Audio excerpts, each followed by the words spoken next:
ये चीजें हम आपको बताने आए हैं कि शिक्षा ही एक ऐसा मंत्र है, शिक्षा ही एक ऐसा हथियार है जिससे आपकी सभी समस्याओं का समाधान हो सकता है, आपके हक अधिकार की जानकारी हो सकती है।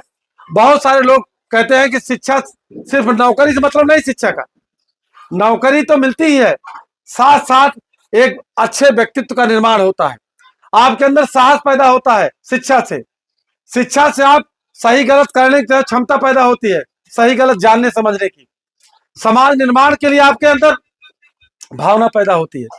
तो ये सब चीजें आपको समझने की जरूरत है, जानने की जरूरत है।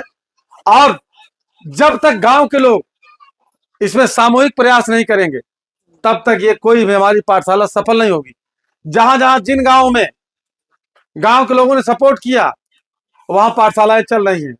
जहां गांव के लोगों ने बता दिया कि नहीं इसमें कोई राजनीति है, इसमें कोई मतलब है, इनका कोई फायदा है, वहां पाठशालाएं बंद हो गई।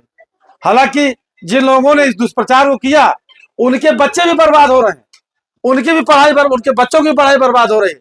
क्योंकि पढ़ाई माहौल पे होती है, माहौल अगर सही नहीं होगा, गांव का माहौल अगर पठन पाठन नहीं होगा तो कोई अकेला अपने बच्चे को कितना भी चाहेगा, तो गांव में अगर नहीं माहौल है तो पढ़ाई अकेले नहीं कर पाएगा। तमाम जगह लोगों ने दुष्प्रचार किया, गलत प्रचार किया, तो जहां जहां लोगों ने सहयोग किया कि नहीं नहीं भाई आप काम अच्छा हो रहा है। और एक चीज, अभी चुनाव नजदीक आ रहे हैं, चुनाव में बहुत सारे लोग जो है कहते हैं कि हमको सेवा का अवसर दीजिए, तमाम होर्डिंग लगा लगा करके सेवा का अवसर मांगते हैं। उनसे बताइए कि वाकई अगर हमारी उन्नति चाहते हैं, आप हमारे गांव की उन्नति चाहते हैं, हमारे क्षेत्र की उन्नति तरक्की चाहते हैं, हमारे बच्चों की उन्नति तरक्की चाहते हैं, तो हमको शिक्षा दे दीजिए, हमारे बच्चों की पढ़ाई की व्यवस्था करिए।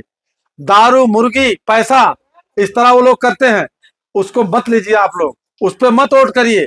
जो बच्चों की पढ़ाई के लिए, जो बच्चों की शिक्षा के लिए आपके जो निःशुल्क पाठशाला में आपका सहयोग करे, क्योंकि समाज के निर्माण का, आपके बच्चों का निर्माण सबसे ज्यादा कहां से होगा? पढ़ाई से होगा, शिक्षा से होगा।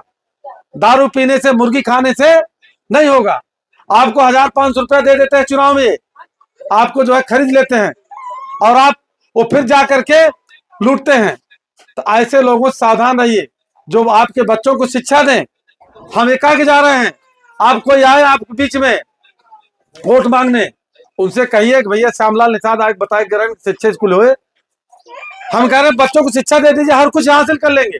हमने हासिल कर लिया, सब कुछ हासिल कर लिया हमने, भाई हमको शिक्षा मिल गई, हमने सब कुछ हासिल कर लिया। तो आप बच्चों को शिक्षा दे दीजिए, बच्चे सब कुछ हासिल कर लेंगे। शिक्षा नहीं मिलेगी तो हमेशा मजदूर। और बहुत सारे लोग क्या करते हैं कि इनके साथ आकर के इनको कंबल बांट देते हैं, दाना दे देते हैं, फोटो खिंचवा लेते हैं। गरीबों मैंने कंबल बांटा। हमसे लोगों ने पूछा कि आप क्या करना चाहते हैं, हमने कहा कि हम अपने पिछड़े समाज के बच्चों को पढ़ा लिखा करके इस लायक बनाना चाहता हूं कि वो बच्चे अपनी मम्मी को एटीएम दे दें कि मम्मी एटीएम पकड़ो, चले जाओ सुल्तानपुर के बढ़िया से बढ़िया शोरूम में सामान खरीद लो।